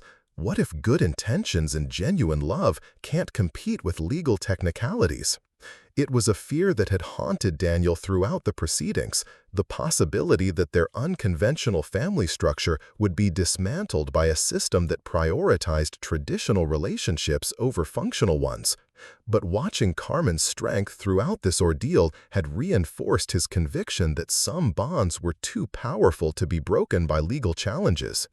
Across the hallway, Ricardo and his legal team maintained their own vigil, though their demeanor suggested confidence rather than anxiety. Miguel Vega, Ricardo's older brother, seemed particularly pleased with how the day had progressed, occasionally making quiet comments to the attorneys that suggested he viewed this custody battle as just another business transaction, to be won through superior resources and strategic positioning. Daniel found himself studying Ricardo with the analytical skills he'd developed through years of corporate negotiations, trying to understand what motivated a man to suddenly claim parental rights after years of complete absence. The answer, he suspected, had less to do with genuine love for Mendy and more to do with male pride and possessive jealousy triggered by Carmen's newfound happiness. "You know what's ironic?" Carmen said, her voice barely audible as she continued to lean against Daniel's chest. "3 months ago, I would have done anything to get Ricardo to show interest in Mendy's life. I used to lie awake at night wondering how to explain to her why her father didn't want to be part of her world. Now that he's finally here, all I can think about is how to protect her from his attention." "What changed?" Daniel asked, though he suspected he already knew the answer. "I learned what real fatherhood looks like," Carmen replied, pulling back to meet his eyes. "Watching you with Mendy, seeing how naturally you've stepped into that role, it made me realize that biology doesn't automatically create the kind of love and commitment that children need. Ricardo wants to claim her like property, but you've loved her like family." The distinction was profound, and Daniel felt the weight of responsibility that came with Carmen's recognition of his role in Mendy's life. Somewhere during their weeks together, he had indeed become a father again, not through legal documentation or biological connection, but through the daily acts of care and attention that defined real parenting. The door to Judge Torres's chambers opened after what felt like hours, but had probably been only 30 minutes. Mendy emerged first, her small hand confidently held by the judge, her expression serious but not distressed. She had clearly been crying at some point, her cheeks showed tear stains, but she carried herself with the dignity of someone who had important information to share. "Mommy, Mr. Daniel," Mendy called out, immediately running to them with the relief of a task that had been completed and wanting the comfort of familiar arms. Carmen knelt to receive her daughter's embrace, checking anxiously for signs of distress or confusion. "How did it go, my amor?" Carmen asked gently. "Was Judge Torres nice to you?" "She was very nice," Mendy reported solemnly. "She has pictures of her grandchildren on her desk, and she let me color while we talked. She asked me lots of questions about our family and about the man who says he's my daddy, but I don't remember him." Judge Torres approached them with the measured steps of someone carrying the weight of a momentous decision. Her expression was carefully neutral, revealing nothing about the conclusions she'd drawn from her conversation with Mendy. "Mrs. Ruiz, Mr. Ford," she said formally, "I'd like to see all parties back in the courtroom in 10 minutes. I'm ready to render my decision." The walk back to the courtroom felt like a funeral procession, each step heavy with the anticipation of a verdict that would either validate their family or destroy it. Daniel found himself thinking about Emma, wondering if his lost daughter would approve of the new family he'd found and the fight he was waging to protect it. Somehow, he felt her presence in this moment, a gentle encouragement that love was always worth defending, regardless of the odds. As they took their seats at the plaintiff's table, Mendy climbed into Daniel's lap with the natural assumption that he belonged there, that the formal proceedings couldn't alter the reality of their relationship. Her small weight against his chest felt like an anchor, grounding him in the present moment and reminding him what they were truly fighting for. Judge Torres called the court to order with the same efficient authority she'd displayed throughout the day, but Daniel detected something different in her demeanor, a warmth that hadn't been present during the formal proceedings. "I have spent considerable time reviewing the evidence presented today and speaking privately with young Mendy about her family situation," Judge Torres began. "This case requires me to determine what custody arrangement serves the best interests of the child, taking into account not just legal rights, but practical realities about care, stability, and emotional welfare." Carmen gripped Daniel's free hand so tightly that he could feel her pulse racing through her fingertips. Across the aisle, Ricardo leaned forward with the expectant posture of someone anticipating victory. "After careful consideration," Judge Torres continued, her voice carrying the weight of judicial authority, "I find that the petitioner, Mr. Ricardo Vega, has failed to demonstrate sufficient commitment to his daughter's welfare to justify a modification of the existing custody arrangement." Daniel felt Carmen's sharp intake of breath, but Judge Torres wasn't finished. "Furthermore, I find that the current family structure, while unconventional, provides Mendy with the stability, love, and support that are essential for healthy child development. The evidence shows a thriving child who is secure in her relationships and confident in her family's love." Ricardo's face flushed with anger as the implications of the judge's words became clear, but his attorneys maintained professional composure even as their carefully constructed case crumbled. "However," Judge Torres added, and Daniel's heart stopped, "I am concerned about the sudden changes in Mendy's life and the potential for future instability. Therefore, I am ordering a 6-month review period during which the court will monitor the family situation to ensure continued stability." It wasn't the complete victory they'd hoped for, but it was enough. Mendy would stay with Carmen, their family would remain intact, and they would have 6 months to prove that their love was sustainable and beneficial for everyone involved. As the courtroom erupted in quiet conversations and the shuffling of papers, Mendy looked up at Daniel with the satisfied expression of someone who had known all along how the story would end. "I told the judge about our family," she whispered conspiratorially. "I told her that families are made of people who choose to love each other, not just people who look alike." Daniel felt tears threatening as he realized that a 3-year-old had articulated the fundamental truth that the legal system had struggled to recognize. Family was indeed about choice, commitment, and love, and they had all three in abundance. The battle was won, but Daniel understood that the real work of building their life together was just beginning. 6 months after the custody hearing, Daniel Ford stood on the porch of a modest 2-story house on Maple Street in Willowbrook, watching the sunrise paint the Nevada mountains in shades of gold and pink. The house wasn't grand by his previous standards: 3 bedrooms, 2 bathrooms, a kitchen that had seen better decades, and a backyard that was more dirt than grass. But it was theirs, purchased quietly through a local real estate agent and deeded to Carmen as a surprise for her 26th birthday. The transition from weekend visits to permanent residence happened gradually, almost imperceptibly. First, Daniel had started keeping clothes in Carmen's apartment, then books, then the laptop he used for remote work.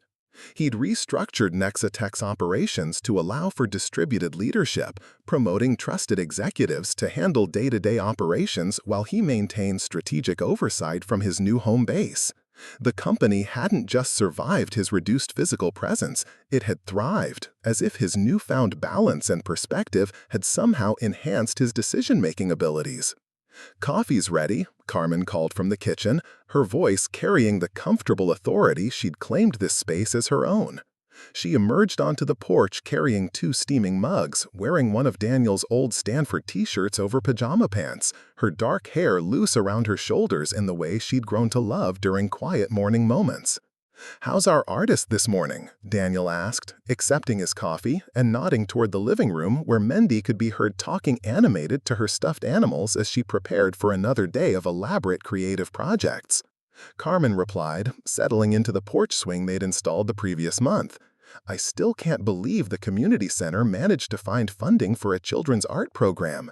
Mendy's been practicing her teaching voice all week, convinced she's going to help the instructor with the younger kids." Daniel smiled, knowing that the mysterious benefactor who had endowed the Willowbrook Community Arts Program would remain forever anonymous. It was one of several projects he'd quietly funded over the past months: scholarship programs, small business loans, infrastructure improvements, all designed to strengthen the community that had welcomed him and his unconventional family. "Mrs. Henderson called last night," Carmen continued. "The food critic from Las Vegas wants to feature the diner in his Hidden Gems of Nevada article. She's convinced it's because of the improvements to the menu and dining room, but I suspect it has more to do with certain anonymous donations that upgraded the kitchen equipment." "I have no idea what you're talking about," Daniel replied with mock innocence, earning him a gentle elbow in the ribs from Carmen, who had long since figured out the source of various improvements around town, but had learned to accept his need to contribute quietly to their community's well-being. The 6-month review hearing had been a formality, really. Judge Torres had received glowing reports from court-appointed social workers who found Mendy thriving in her stable home environment. Her development had accelerated remarkably. Her vocabulary had expanded, her artistic skills had grown more sophisticated, and her confidence in social situations had blossomed. The child psychologist's follow-up evaluation noted exceptional emotional security and none of the anxiety or confusion that might have been expected from such significant life changes. Ricardo had made no further legal challenges, apparently convinced by his attorney that pursuing the matter would only result in expensive defeats.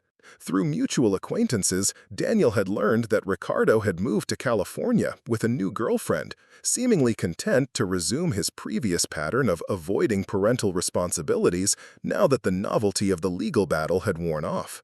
"Speaking of mysterious benefactors," Carmen said, her tone shifting to something more serious, "I got a call from the scholarship office at Nevada State yesterday. They want to discuss my application for the early childhood education program. Apparently, there's a new endowment specifically for single mothers pursuing education degrees." Daniel kept his expression carefully neutral, though his pulse quickened with anticipation. The scholarship program had been his most complex undertaking, requiring lawyers and accountants to structure it properly so that Carmen could qualify without any appearance of impropriety. Her dream of earning a teaching degree and opening her own preschool was finally within reach. "That's wonderful," he said carefully. "Are you interested in pursuing it?" "I want to," Carmen admitted, "but it would mean 3 years of study, probably some student teaching assignments that might require travel. I worry about the impact on Mendy, about disrupting the stability we've built here." "Carmen," Daniel said gently, taking her hand, "Mendy needs to see that her mother has dreams and goals beyond just taking care of her. She needs to understand that women can be mothers and professionals, that pursuing education and career aspirations doesn't diminish love for family."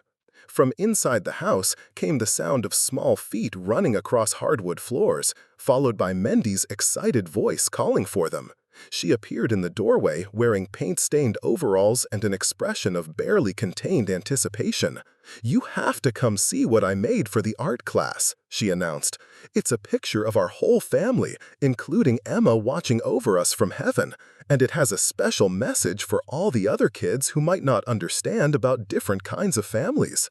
They followed Mendy into the living room, where she had arranged an elaborate display of her latest artwork.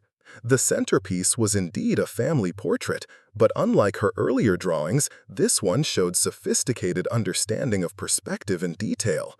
Daniel and Carmen stood on either side of Mendy in front of their new house, while Emma appeared as a translucent figure in the sky above them, her hands extended in a gesture of blessing.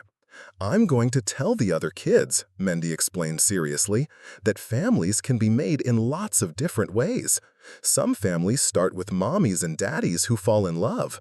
Some families start with adoption. And some families start when sad people find each other and decide to be happy together." Daniel felt the familiar tightness in his chest that came whenever Mendy demonstrated wisdom far beyond her years. At 4 now, she had developed into a remarkable child who moved easily between the world of imagination and the practical realities of daily life, equally comfortable discussing art techniques and philosophical questions about love and loss. "That's a beautiful message," Carmen said, kneeling to examine the details of Mendy's work. "And a beautiful picture. You're getting so good at drawing faces that actually look like the people you're drawing. Mr. Daniel taught me about proportions," Mendy said proudly, "and about how to make eyes that look happy instead of just like circles with dots." The casual way Mendy credited Daniel with her artistic development spoke to how naturally he had assumed the role of father in her life. There had been no formal adoption proceedings, no legal documentation of his parental status, but in every way that mattered, he had become her dad through daily acts of love and attention. "Are you nervous about the art class?" Daniel asked, settling into his favorite armchair while Carmen and Mendy continued examining the artwork. "A little," Mendy admitted, "but mostly excited. Mrs. Rodriguez says I can help demonstrate techniques for the younger kids, and maybe we'll have an art show at the end where families can come see what everyone made." The mention of an art show reminded Daniel of the gallery opening he'd attended in San Francisco the previous month, his first major social appearance since moving to Willowbrook. Several business associates had expressed surprise at his transformed demeanor, noting that he seemed more engaged and energetic than they'd seen him in years. When pressed about the source of his renewed vitality, Daniel had simply said he'd found his priorities. "We'll definitely be there," assured Mendy. "Your biggest fans wouldn't miss it." As they prepared for the day, Carmen getting ready for her shift at the diner, Mendy gathering art supplies for her class, Daniel reviewing reports from Nexitech that he could handle remotely, the morning routine felt like a symphony of contentment. These were the moments Daniel treasured most, the ordinary magic of family life that he thought was lost forever. The phone rang as they were finishing breakfast, displaying a number Daniel didn't recognize. Carmen answered with her usual cheerful greeting, then her expression shifted to surprise and delight. "Yes, this is Carmen Ruiz," she said into the phone. "Oh my goodness, really? Yes, I'd be very interested in discussing that opportunity." Daniel and Mendy watched curiously as Carmen's side of the conversation continued, picking up fragments about teaching positions and program development that suggested something significant was being offered. "Thank you so much," Carmen concluded. "I'll be there on Friday morning. Yes, I understand it's a competitive position, but I appreciate the consideration." "What was that about?" Daniel asked as Carmen hung up the phone with obvious excitement. "The Nevada Department of Education wants to interview me for a pilot program developing early childhood curriculum for rural communities," Carmen explained, her voice rising with enthusiasm. "It would mean finishing my degree through an accelerated program and then working with schools across the state to implement new teaching methods. It's exactly the kind of work I've dreamed about doing." Daniel felt a surge of pride and joy at Carmen's opportunity, mixed with practical concerns about how such a position might affect their family routine. But watching her face light up with professional ambition reminded him that love meant supporting each other's growth, even when it required adjustments and sacrifices. "That sounds incredible," he said sincerely. "When would it start?" "Next fall, if I get it. The degree program would be intensive but manageable, and the travel requirements are reasonable. Most importantly, it's based out of Nevada, so we wouldn't have to leave Willowbrook." Mendy looked up from her art supplies with the practical concern of someone whose life had already included enough changes. "Would you still have time to help me with my homework?" "Always, mi amor," Carmen assured her. "No job is more important than being your mommy."